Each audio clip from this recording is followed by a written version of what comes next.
Je vais vous présenter ici l'exemple de la page 79 du cours de mathématiques pour techniciens.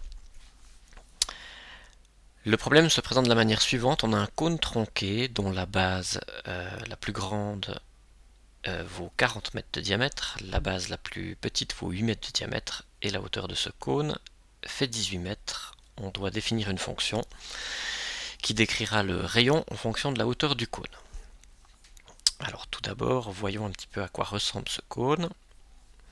On a donc bien un cône qui fait 18 mètres de haut, 20 mètres de rayon pour la partie circulaire du bas, puisqu'il faisait 40 mètres de diamètre, il ne fait plus que 20 mètres de rayon, identique 8 mètres de diamètre pour 4 mètres de rayon pour la partie circulaire du haut. Étant donné qu'ici on nous demande de décrire le rayon en fonction de la hauteur, ça veut dire que la hauteur doit être sur l'axe X, et c'est le rayon qui doit être sur l'axe Y, ce qui n'est pas le cas du schéma que j'ai ici.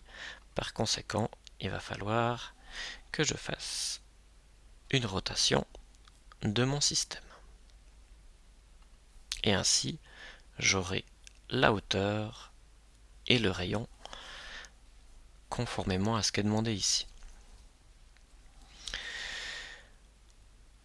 Maintenant, ce qu'il faut décrire, c'est donc une fonction. Pour ça, je vais me baser sur 4 points différents. Ici, je vais partir de ce point et le décrire comme étant l'origine. Et ensuite, je vais décrire les coordonnées de ces 3 autres points ici. Pour ça, j'ai déjà préparé le travail. On a ici l'origine dont les coordonnées sont 0, 0. On a ici le premier point qui reste en coordonnées 0 sur la hauteur, mais qui vaut 20 mètres sur le rayon. J'ai un autre point ici qui fait 18 mètres sur la hauteur, mais 0 au niveau du rayon. Et ici un autre point qui fait 18 mètres sur la hauteur et 4 mètres sur le rayon. Pour un petit peu plus de clarté, je vais enlever maintenant le cône. Et on voit bien apparaître cette fonction qu'on doit décrire, qui est donc la fonction rouge que j'ai dessinée ici. Cette fonction, on la connaît bien, c'est une fonction affine. Pour trouver une fonction affine à partir de 2 points, on doit déjà calculer la pente. Alors pour calculer la pente, il nous faut utiliser la formule qui est dans le cours, qui est donc quelle est la différence de coordonnées sur y divisée par la différence de coordonnées sur x.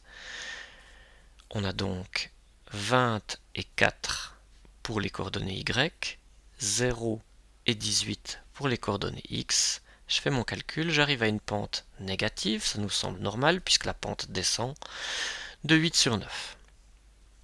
Cette indication ici est une première indication qu'on va pouvoir utiliser pour décrire notre fonction. Alors ici, je vous présente la suite du raisonnement. Une fonction affine, son équation générale, c'est y égale ax plus b. La pente qu'on a trouvée ici, c'est le paramètre a d'une fonction affine. On peut donc transformer l'équation générale dans une équation partielle en ayant introduit ici la valeur de la pente. Maintenant, ce qui nous manque encore ici pour décrire cette fonction, c'est la coordonnée avec l'axe y. On pourrait directement le lire sur le graphe puisqu'on voit que la coordonnée avec l'axe y, on voit que c'est 20, mais je l'ai fait ici de manière générale. J'utilise un point, ici le point 0, 20. Ici la coordonnée x va remplacer cette coordonnée x, et ici la coordonnée y va remplacer cette coordonnée y. J'obtiens une équation à une inconnue que je résous. J'obtiens b égale 20, et maintenant que b est connu, je peux venir le remplacer ici dans l'équation partielle pour obtenir l'équation qui correspond à notre fonction rouge ici en haut, et on aura une fonction qui décrit le rayon en fonction de la hauteur de notre cône comme étant moins 8 neuvièmes de x plus 20.